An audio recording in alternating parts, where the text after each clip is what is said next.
for a long time, we as a church had this wish for the carpet to be cleaned and at least clean, because sometimes when people came here, those who were kind of sensitive or allergic to the smell or whatever, they were complaining that, you know what, there's some kind of smell in this church, can you do something about it?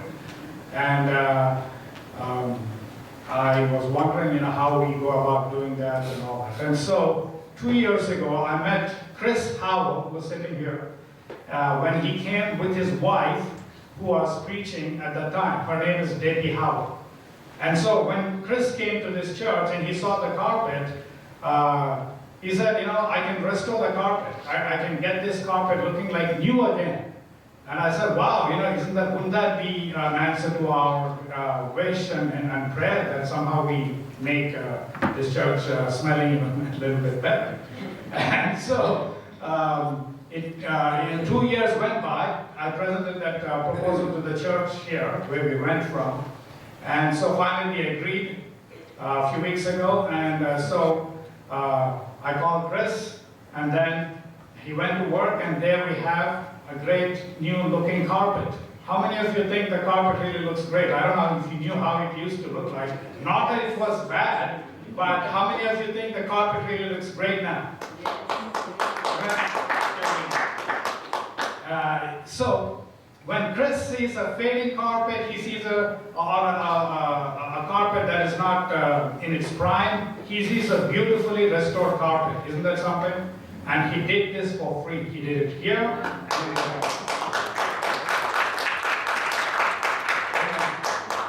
He did it in the other rooms as well. So I'll show you briefly, you know, how the carpet was before.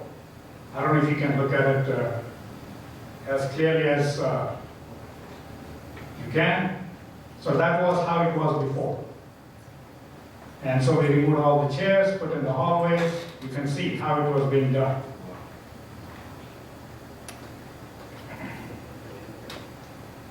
And I would like to request, if possible, the camera person to focus on the pictures I'm showing you.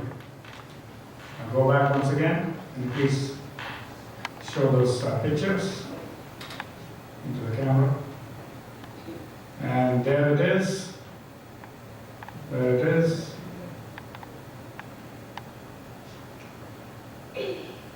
Chris has a great business, and you can get to know more about what he does at that particular address. And for him to do this for free, which costs about $4,000 for our church here, that's a great answer to our prayer. Amen? So I would like to call Chris on the stage here and give a brief presentation or appreciate, or rather, why he does this for free. Why did he? I asked him, can we give something? He said, no, give it to somebody who deserves something more. When you listen to his testimony as to how he came to this position of doing things for free, it may change your heart. So Chris, please tell us why you did this for free. Because my wife wanted to get me out of the house. Actually, several years ago, I played in a Christian band called Mark Chapter 5, keyboards. And we came to visit this church. That was my first time to come here. And I couldn't help but notice the carpet. Since I'm in the carpet business, everywhere I go, I'm looking down. People think I'm unsociable. But I noticed the carpet and didn't say anything, but had the good opportunity to come back and visit a few times. And then when I found out who was in charge, I approached Andy and I said, I'd like to do something about this carpet sometime. And he said that would be great. So then we had a little bit of a challenge trying to find a date. And then we finally found a date, and that was when we got the big ice storm.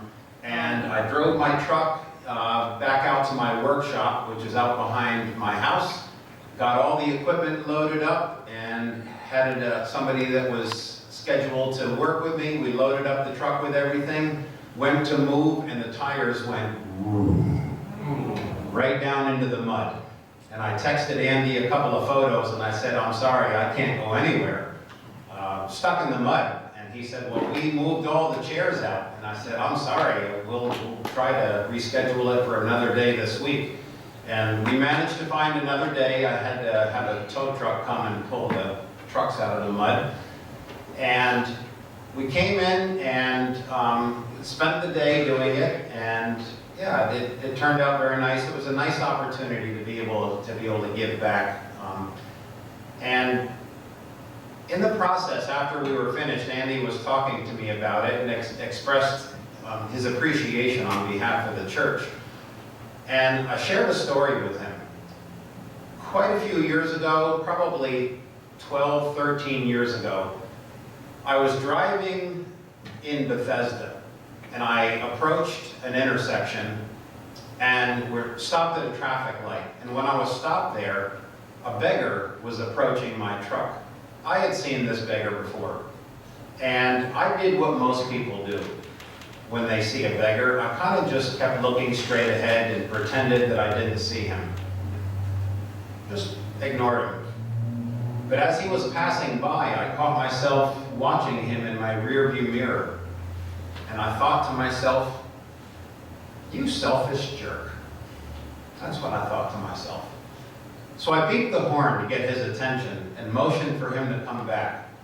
And he hobbled back to my truck. He was partially crippled, had a very difficult time walking. I rolled my window down, took out my wallet, and reached in and took out $2 or $3 and handed it to him. He thanked me in broken English, and I could tell he was very appreciative. And then I thought to myself, you selfish jerk. You've got more money than this in your wallet. You're driving a truck. I have a home. I have more vehicles at home. I have money in the bank. So I beeped the horn and called him back again. By this time, people behind me were beeping their horns at me. I thought that was kind of funny. I just ignored them.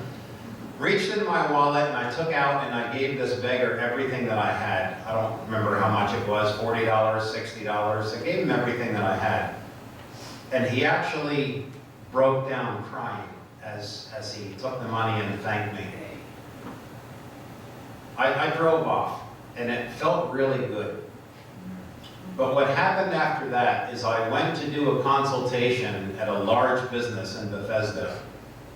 I did that consultation with them and landed the single biggest contract that our company had ever received. And now, 12, 13 years later, whatever it is, we still have that contract. Amen. And the reality is, and what I shared with Andy, you cannot outgive God. It's not possible. You give and you get it back. So I was happy to do this carpet. Maybe a little bit of a selfish interest, because when I give, I get so much back. But God says, put me to the test. Give, return the tithes, return the offerings, help others, and see if I don't open up the windows of heaven and give you more blessings than you can contain. So it was a pleasure to be able to do this small thing to help the church. It does look better now. Yeah. So, thank you for everything. As a total of appreciation, our appreciation to what Chris has done, we have something little to give. And we truly will remember this. It's not only for our church, which rents this place on Saturdays, but it has been a blessing. It is a blessing to the other church as well.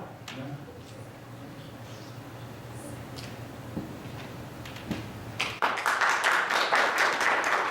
just want to do something. I hope it's okay.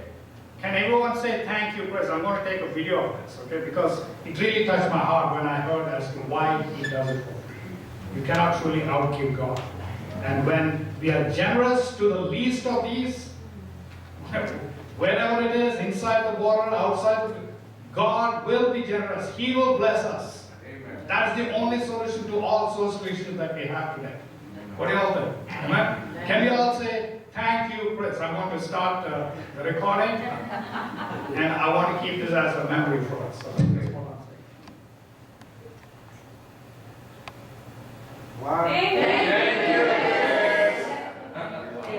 Thank you again. Thank you again for blessing us and changing our hearts about what it means to be generous. Thank you very much. Just a couple other things very briefly. Sonia and I were classmates at AUC, Atlantic Union College, so I haven't seen her since then, so thank you for your message. Nice to see you again as well.